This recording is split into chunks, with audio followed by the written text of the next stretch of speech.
Well, I would like to once again welcome our congressman, our U.S. congressman, up to give a little bit of an encouragement to us, a time of reflecting on our great country, and Congressman Tom McClintock.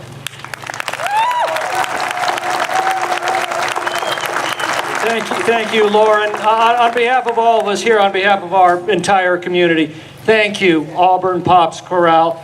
Thank you, Auburn Faith Community Church, for this great celebration that you give our community every year on the annual return of the 4th of July. You know, when we celebrate the 4th of July, we're not only celebrating the birth of our nation, we are celebrating a uniquely American notion that was proclaimed in the Declaration of Independence. What made the Declaration of Independence truly revolutionary was this principle that, well, we hold these truths to be self-evident, that all men are created equal, that they are endowed by their Creator with certain unalienable rights, that among these are life, liberty, and the pursuit of happiness.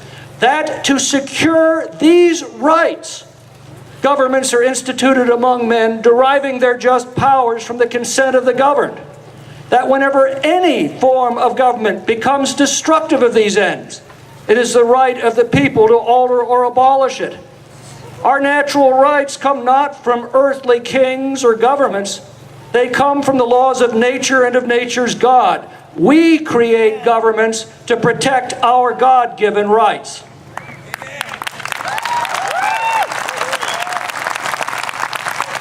And as we approach the 241st of these annual celebrations that stretch back to that day in Philadelphia, I think it's important to look back on another 4th of July, the 50th 4th of July of our nation. On that day, only two giants of the Revolution remained, Thomas Jefferson and John Adams.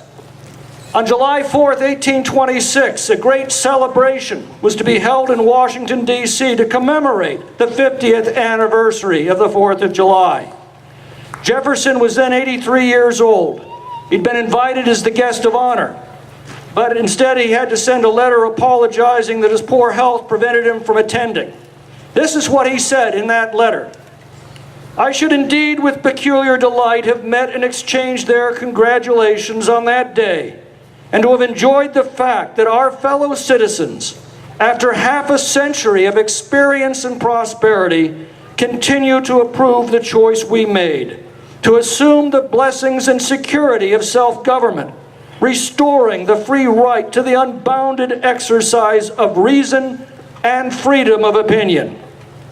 All eyes are opening to the rights of man, the palpable truth that the mass of mankind has not been born with saddles on their backs, nor a favored few, booted and spurred, ready to ride them legitimately by the grace of God.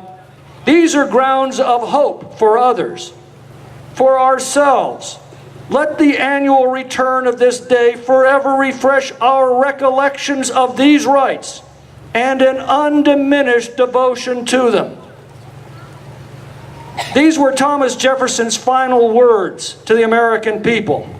For on the day of that 50th anniversary celebration, July 4th, 1826, both Thomas Jefferson and John Adams passed away within hours of each other.